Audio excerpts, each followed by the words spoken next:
5 மாதம் ஜெயிலுக்கு போயிட்டு வந்திருக்கீங்க. இதே வீரியத்தோடு நீங்கள் செயல்படுவீங்களான்றதான் உங்கள் கேள்வியோட பொருள். இதே வீரியத்தோடு நிச்சயம் செயல்படுவேன். தமிழக மக்களுக்கு உண்மைகளை எடுத்து கூறுவதில் ஒரு நாளும் சவுக்கு மீடியா தயங்காது.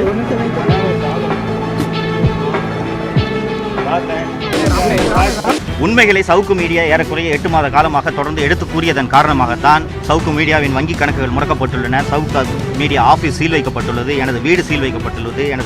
எனது தாயாரின் பென்ஷன் கணக்கு உட்பட 6-7 கணக்குகள் முடக்கப்பட்டுள்ளன.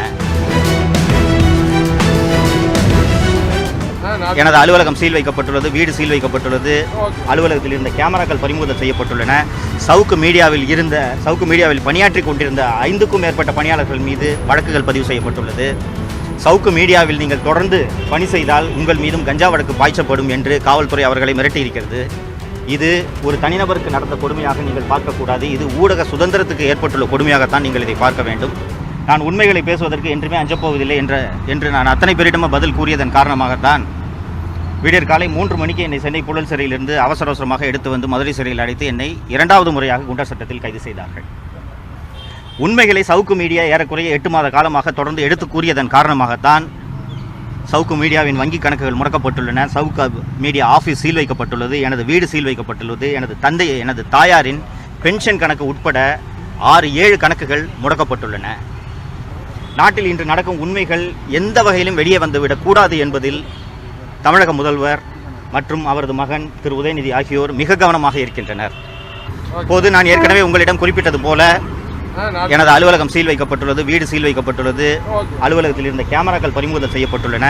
சவுக்கு மீடியாவில் பணியாற்றி கொண்டிருந்த 5க்கும் மேற்பட்ட பணியாளர்கள் மீது வழக்குகள் பதிவு செய்யப்பட்டுள்ளது.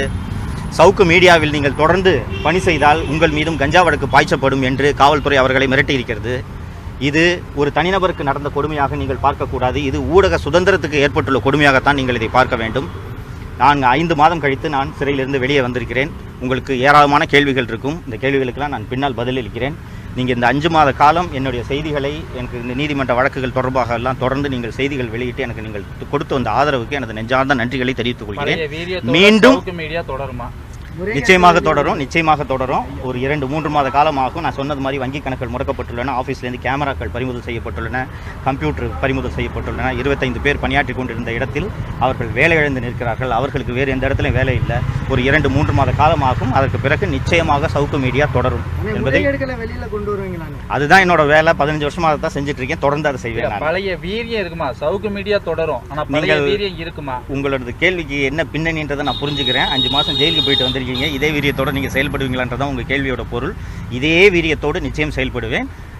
தமிழக மக்களுக்கு உண்மைகளை எடுத்து கூறுவதில் ஒரு நாளும் சவுக்கு மீடியா தயங்காது. இதெல்லாம் தொடங்குறதுக்கு கொஞ்சம் அவகாசம் ஆகும். அதுக்கு பிறகு உங்களை விரிவாக சந்தித்து நிறைய பேசுகிறேன். கோவை சிறையில் எனக்கு என்னோட கை உடைக்கப்பட்டது. மற்ற சிறைகள்லாம் என்னை கைதி போல தான் நடத்துனாங்க. வேற ஒன்றும். பத்திரிகை சுதந்திரம் இருக்குதா? இப்போ தமிழகத்தில் பத்திரிகை சுதந்திரம் என்பது துளியும் இல்லை. தமிழக முதல்வராக இருந்த திரு கருணாநிதி அவர்கள் தன்னை பத்திரிகையாளர் என்று அடையாளப்படுத்திக் கொள்வதில் மிகவும் பெருமைப்பட்டவர். கடைசி வரை தன்னை பத்திரிகையாளர் என்று அவர் அழைத்து கொண்டவர். சிறு வயதிலேயே சிறுவனாக இருந்த பொழுதே கையெழுத்து பத்திரிகை நடத்தியவர். தலையில் சுமந்து கொண்டு முரசொலியை விற்றவர். கலைஞரின் மகன் என்று பெருமையாக சொல்லிக் கொள்ளக்கூடிய தமிழக முதல்வர் திரு ஸ்டாலின் அவர்கள் பத்திரிகை சுதந்திரத்தை குரல் வலையை நெரிப்பதில் முன்னணியில் இருக்கிறார். தமிழகத்தில் இன்று சுதந்திரமாக பத்திரிகைகள் செயல்பட முடியாத ஒரு அவலச்சூழல் நிலவுகிறது.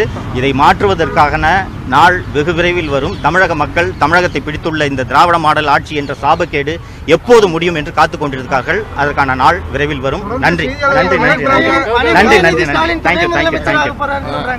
பின்னாடி பேசுறேன்.